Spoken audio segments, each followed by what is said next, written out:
Welcome to Myra media. Janasena అధినేత power star Pawan Kalyan గారు మరో జాబితాని రిలీజ్ చేశారండి. ఇప్పటి వరకు ఈయన మొత్తం 4 జాబితాని రిలీజ్ చేశారు. ఇంతకుముందు 3 జాబితా, ఇప్పుడు తాజాగా మరో జాబితా. ఈ 3 జాబితాలో కూడా మొదటి జాబితాలో 32 మంది అభ్యర్థుల్ని, రెండో జాబితాలో 15 మంది అభ్యర్థుల్ని, మూడో జాబితాలో కూడా 15 మంది అభ్యర్థుల్ని ఆయన ప్రకటించడం జరిగింది. అయితే ఈ జాబితా కూడా ఆయన అర్ధరాత్రి కొన్ని నిర్ణయాలు తీసుకుని అర్ధరాత్రి దాటిన తర్వాత ప్రకటిస్తున్నారు. తాజాగా మరో జాబితా వచ్చింది. అయితే మొన్న తాజాగా జనసేనలో జాయిన్ అయిన మన మాజీ అధికారి జేడీవీవీ లక్ష్మీనారాయణ గారు ఎక్కడి నుంచి పోటీ చేస్తారు అనే వార్త అయితే చాలా హల్చల్ చేసింది. ఆయన అక్కడి నుంచి పోటీ చేస్తారని, ఇక్కడి నుంచి పోటీ చేస్తారని. సో ఆయన అక్కడి నుంచి పోటీ చేస్తారు అనేది మాత్రం క్లారిటీ వచ్చేసింది. జేడీవీవీ లక్ష్మీనారాయణ గారు లోక్సభ అభ్యర్థిగా విశాఖపట్నం నుంచి పోటీ చేయబోతున్నారు.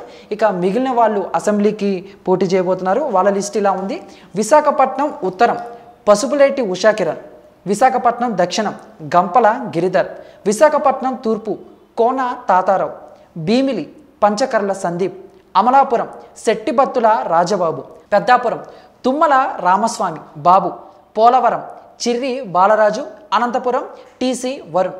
సో ఈ శాసనసభ్యుల్ని అలానే లోక్సభ ఒక అభ్యర్థిని కూడా ఆయన ప్రకటించడం జరిగిందనమాట.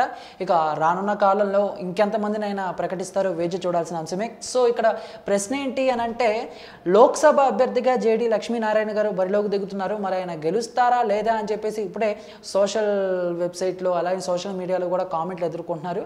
అయితే ఆయన అక్కడిని నుంచోబెడతా కారణం ఏంటి అని అంటే, ఇలాంటి చదువుకున్న వ్యక్తి, ఉన్నత విలువలు కలిగిన వ్యక్తి విద్యావంతుల దగ్గర పోటీ చేస్తే కొంచెం అవగాహన వచ్చి ఓట్లు వేస్తారు.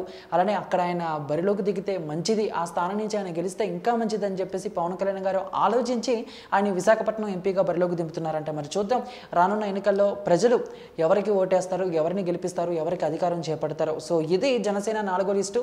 మరి మొత్తంగా చూసుకుంటే జేడీ లక్ష్మీనారాయణ గారు గెలిచే అవకాశాలు అయితే చాలానే ఉన్నాయి. కాబట్టి మరి మనం వెయిట్ చేద్దాం ఆయన గెలుపు కోసం. మరి దీనిపై మీ యొక్క అభిప్రాయాన్ని కామెంట్ రూపంలో మాకు తెలియజేసి, ఈ వీడియో మీకు నచ్చితే లైక్ చేసి అందరికీ రీచ్లా షేర్ చేయండి. ఇటువంటి ఇంట్రెస్టింగ్ లేటెస్ట్ అప్డేట్స్ ఎప్పటికప్పుడు మీ హోమ్ పేజ్ పై రావాలనుకుంటే మైరా మీడియాని సబ్స్క్రైబ్ చేసుకోవడం మాత్రం మర్చిపోకండి. Thank you.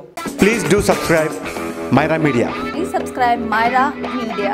Subscribe to Myra Media. Please like, share and subscribe to Myra Media for lot of film news, gossips and hot news. Please like, share and subscribe to Myra Media. For more interesting updates, please subscribe to Myra Media YouTube channel. For more updates, please subscribe to Myra Media. So like, share and subscribe to Myra Media.